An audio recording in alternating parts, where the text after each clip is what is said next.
So ito mga bossing, next naman natin para tanggalin natin itong U-box, yung compartment box ng Suzuki Bulls natin. So gamit lang tayo ng ano,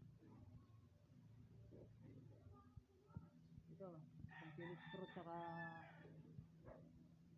10mm, o kaya kung may power tool sa'yo 10mm na ano, sa akin rin. Ito, buksan natin. Ayan, buksan natin to. Ito yan. Ayan, may mga tornilyohan dyan. Ito, apat na Phillips screw to, tornilyohan. Dalawa dito, tapos dito dalawa dito. Ayan. Tapos ito yung 10mm naman natin, ano ito, tatlo to, isa dito, tapos dalawa dito. So yan lang, tanggalin natin para mahugot natin yan. So ayan, tanggalin natin.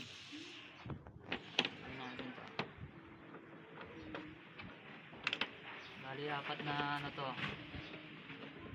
tornilyo na Phillips.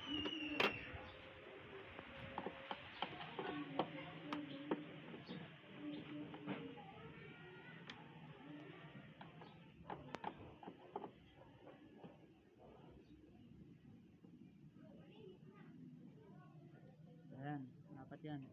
Pero tandaan nyo, mahaba kasi itong nasa likuran, hindi ito nakasa, mas mahaba. So ito yung mga mahaba dito yan sa dulo. Tapos yung may clip sa unahan. Tapos gamit tayo 10mm, ito naman bakasan natin to. Tatlo lang to. Ayan, isa. Tapos dito, dalawa dito.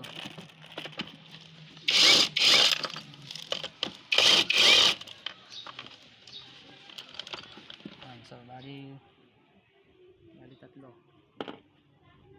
Tapos yan, angat lang natin to, hawakan natin sa upuan dito sa dulo. Ayan, angat na yan, ayan na. So yung compartment natin, malaki-laki rin. So yan na yung laman loob ng ano, nakita natin yung makina. So next, ako na. Ayan, alam niya paano tanggalin lang boss, yan lang, ganun lang. Tatlong 10mm, tapos apat na tornilyo na Phillips screw. Tapos pwede natin na tanggalin yung new box, compartment box ng Suzuki Bulls natin. Okay, alright, thank you.